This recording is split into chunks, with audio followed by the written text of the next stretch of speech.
အားလုံးမင်္ဂလာပါဗျာမင်္ဂလာပေါင်းနဲ့ပြည့်စုံပါစေဘုရားစီဒီပထိုးများဘူးမြော်ပြီးစိတ်တွေရှင်လန်းနိုင်ကြပါစေတောင်တန်းကြီးတွေကြည့်ပြီးတော့လဲစိတ်တွေရှင်လန်းနိုင်ကြပါစေ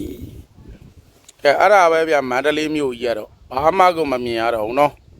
ယူတွေဆိုင်ပြီးတော့အများတို့ပြောတဲ့တိမ်ပင်လေပေါ့ဗျာကျွန်တော်သွားမဲ့နေရာကတော့ဒီကနေလှမ်းပြမလို့မမြင်ရဘူးဗျာနော်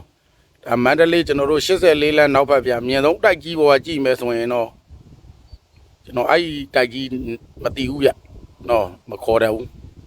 အဲ့ရနေကြည့်မယ်ဆိုရင်တော့ဒါတိမ်ပင်လေရှယ်ကြည့်လို့ရတယ်ဗျရန်ကဲတောင်အဲ့လေးပဲထိတ်ကလေးပဲပေါ်တာတောင်ထိတ်ကလေးပဲပေါ်တာမလေးတောင်အဲ့နောက်ဘက်ကထိတ်ကလေးပဲပေါ်တာတောင်ထိတ်ကလေးပဲတောင်ပေါ်ရဲ့ထိတ်ကလေးပဲပေါ်တာနော်အဲ့ကျွန်တော်တို့အဲ့လိုပေါ့ဗျညူတွေကစိုင်းတော့ကြတော့အဖြည်းဖြည်းရေးနဲ့ဟိုးနောက်ဒီတကွန်တောင်တန်းကြီးကိုနေလုံးညက်ကြိုးပြီးတော့ဟိုးနောက်အေယာဝတီမြစ်ကြီးကိုသခိုင်းတောင်တန်းကြီးကိုနေရထောက်အေယာဝတီမြစ်ကြီးကိုနေရထောက်အဲ့လိုနေရောက်တဲ့ဒီမြူတွေတိန်တွေကရေတကွန်တောင်ကြီးကိုဖြည်းဖြည်းနဲ့နေမြင့်လေယူရင်းလေဟုတ်ပါဘူးနေမြင့်လေမှောင်လာလေပေါ့ဗျာနော်အဲ့လိုပါပဲဒါတောရဲ့သဘာဝပေါ့ကျွန်တော်ကဒီနေ့ဘယ်နာသွားမလို့ဆိုတော့မန္တလေးမြို့ထဲမှာပဲဗျအိုးတော်ဝေးပေါ့ဗျာမြင့်ငင်နာတော့ဝိုက်ထိကျွန်တော်မျက်ဖြတ်ဆက်ရမ်းတဲ့ချိန်ကိုဘုတ်ချင်နေမစည်းလို့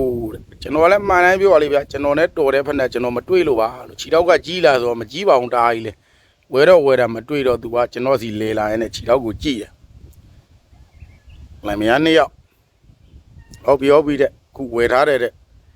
ဒလီဘာဒီနဲ့ပို့မယ်တဲ့မပို့နဲ့လို့ရေတကောင်တောင်မော်ဆိုတာလူတိုင်းမသိဘူးလို့ရွာတို့မြို့တို့လောက်သိတာလို့တောင်ထိတ်မသိဘူးလို့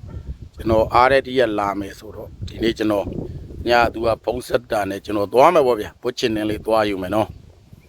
ဟိုပဲဗျာတူမြတ်တာတူစေတနာဆိုကျွန်တော်ကသာသူတို့ကိုဘာမှမပေးနိုင်တာကျွန်တော်မြတ်တာတွေတော့ပေးတယ်ဗျနော်ချစ်ချင်းမြတ်တာတွေဟိုညီကောင်မောင်နှမတွေမိတ်ဆွေတွေလို့မြတ်တာတွေပေးတော့သူတို့ကတော့မြတ်တာတွေပြန်ပေးပါတယ်လို့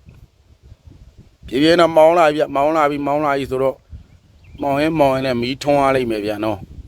ကျွန်တော်တို့ဒါမန္တလေးတောင်မြောက်ဘက်ဆိုရင်မြင့်ငယ်ပလိတ်ထိဒါမောင်းနေပြီဗျမန္တလေးတောင်မရောက်ခင်ဒီဘက်16လမ်းနေမြောက်ဘက်ဆိုလဲဟောကျင်နာကြီးတဲ့စင်ရွာကြီးဆိုတဲ့ရွာကမြို့သမီးကျော်လေးကိုမမြင်ရဘူးဗျမောင်ချက်ကတော့နော်